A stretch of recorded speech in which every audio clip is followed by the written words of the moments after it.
Hey, this is Mark Mori, aka Tuxedo Mark, at various places on the internet. It's 1:14 p.m. according to a computer clock on Thursday, February 5th, 2015, and this is my review of the original Sailor Moon anime, episode number 10, Cursed Buses, Fire Warrior Mars Appears. This is the introduction of Rei Hino's Sailor Mars. Before I get into the episode itself, I want to address those Usagi narrative segments that she has at the beginning of the episodes. The original recap, the original narrative segment returned in episode number 8, where she gives more information about herself. But then in episodes 9 and now again in 10, it returns to the new version of the narrative segment where she gives less information about herself. I'm not sure why they brought back the original segment only to replace it again after one more episode, but then again, I don't know why they decided to record the new segment that gives less information anyway.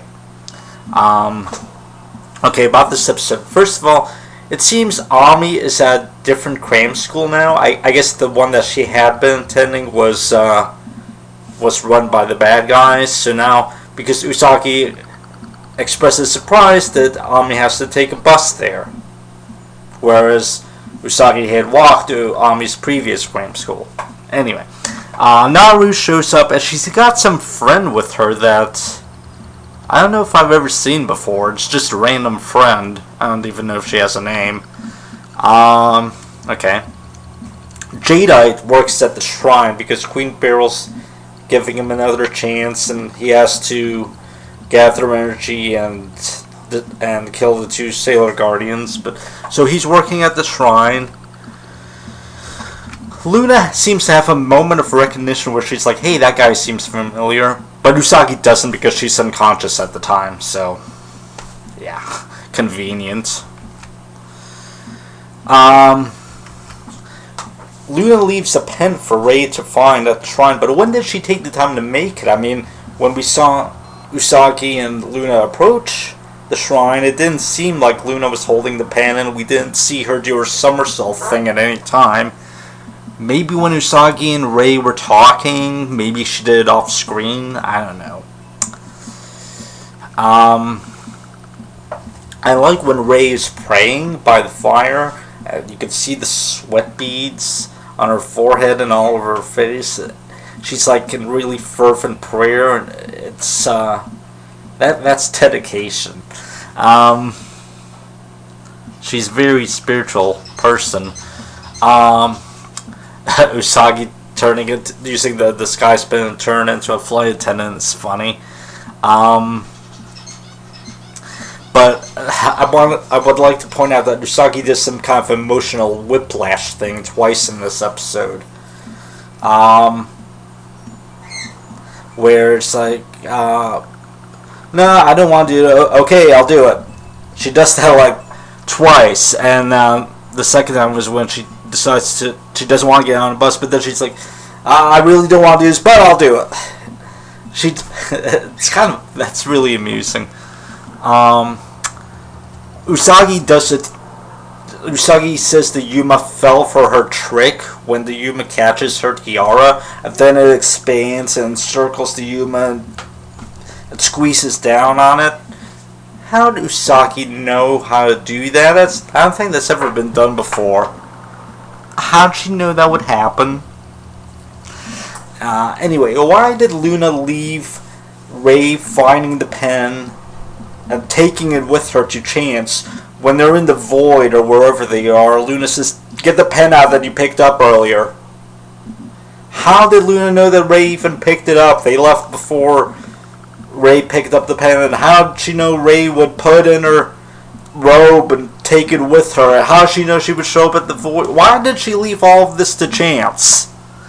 And why is Usagi surprised that Rei's the Sailor Guardian after she transforms, when right before she transforms, Luna tells her to turn into Sailor Mars?